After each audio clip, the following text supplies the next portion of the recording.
Let me take you to the trading floor of Futex in Woking, where the man the US authorities say triggered the 2010 flash crash once worked. Bloomberg's Ryan Chilcote has been speaking exclusively to the chairman of the trading firm and joins us from there now. Ryan. Yeah, well, we're on Futex's trading floor just outside of London here. You can see there's about 24 traders here this morning. Most people start at about 7 a.m. And they carry on right until the market that they're trading in closes. A little bit of a lull right now. I can actually see we're also on their screens here. The way it works is the traders come here, they pay a fee to avail themselves of the resources to, sort of be part of the information feed that's so important to markets. They also share some of their profits. As you said, this is where Navinder Sarao worked between 2002 and 2008. He spent the better part of his 20s here, and it's really where he learned to trade. Despite the fact that it has been 7 years since he left, he is still very revered here, if for no other reason that, he was a real top performer, had real trading prowess. I sat down with the chairman, one of the co-founders of Futex, and asked him what he thought about Navinder Sarao today. Have a listen. Nav was always going to be the kind of person that I believe would be legendary, potentially legendary in some way in the future. The potential to be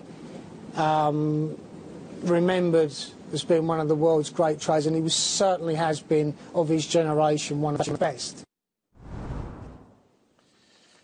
To get a job at Futex, to have one of these partnerships, pretty stringent application process. So the chairman was telling me that about 1 out of 100 applications, one, maybe two people that put in applications to the companies at this company actually get an interview, and that out of the people they interview, maybe they hire 1 out of 10.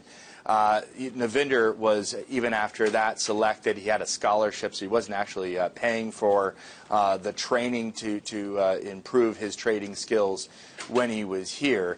You're tested effectively on 3 things: on your math, on your psychological traits, and also on your passion.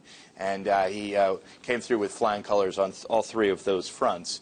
One thing that the chairman remembers that did distinguish him from most traders is that, in addition to being frugal, he seemed to be the kind of guy that was accumulating money in his trading account simply for the sake of accumulating the money. He didn't actually seem to want to spend it, which is a big distinction from a lot of the traders that get into this line of work.